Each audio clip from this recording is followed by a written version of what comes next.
Quite the weather day across southern Colorado, and certainly different than the last few days. Heading into this week, what we saw was mild temperatures and mostly dry weather stack up on a day-wide trend until we approach today, where you now see cloud cover is in place for portions of the area, and temperatures are much cooler than they were heading into today. Temperatures in the low to mid 40s, feels like 34 out at Cheyenne Mountain, sponsored by the Springs Law Group. Here's a live look at Doppler radar across the state of Colorado. Notice the showers that linger across the area are mainly in the form of rain down in southern Colorado in areas like Pueblo, seeing a few light showers at this time. But as you move towards the north and west, you find more so higher elevations with the opportunity for a rain-snow mix. But for the most part, the area is dry and will stay dry through the remainder of today. And the big concern relates to those winds, which we'll touch on in a moment. As for current temperatures across southern Colorado, as I mentioned moments ago, cooler. Temperatures in the mid to upper 40s to lower 50s in areas like Pueblo. Highs not expected to get much warmer than they are right now in the lower 50s for the maximum here in southern Colorado. Those winds certainly take precedence today in terms of focus, because on your screen, as you can see, we're already verifying that high wind warning that's in place in the way of seeing contained and sustained gusts over 50 miles per hour for most of the area. Burlington at times has near 60, and there they go again, topping 60 at about 62 miles per hour for these wind gusts.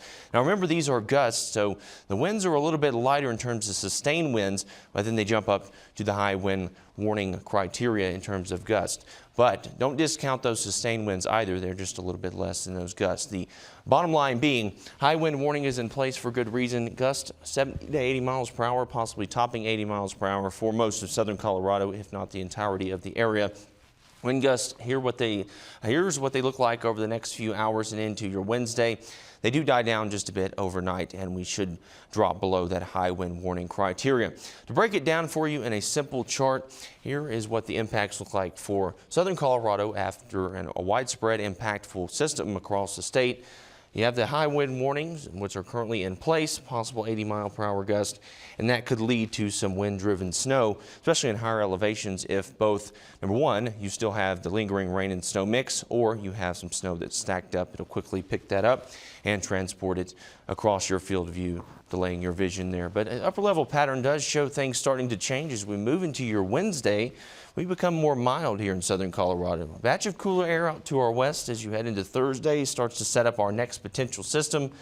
An hour-by-hour forecast does show in high resolution we do dry out and clear out into the rest of your week. But as we jump on into your 7-day forecast, things don't look too bad once we get past today.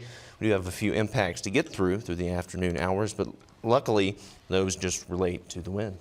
Like seeing those high 50s later in the week. That's promising. Yeah, after absolutely. Last night, I mean, we had all the seasons all at once. Oh, yeah. It felt like. Yeah, we sure did. And then I looked out the window and said, oh, there it is. There's the snow. Yeah, snow blowing sideways, and you can hear it inside, you know, it howls. Yeah, and a lot of people discount the winds at times. They say, y'all out in Colorado, those winds are nothing. We get tornadoes. It's no joke. Winds going at 80 miles per hour in a straight line, or winds going in a circle.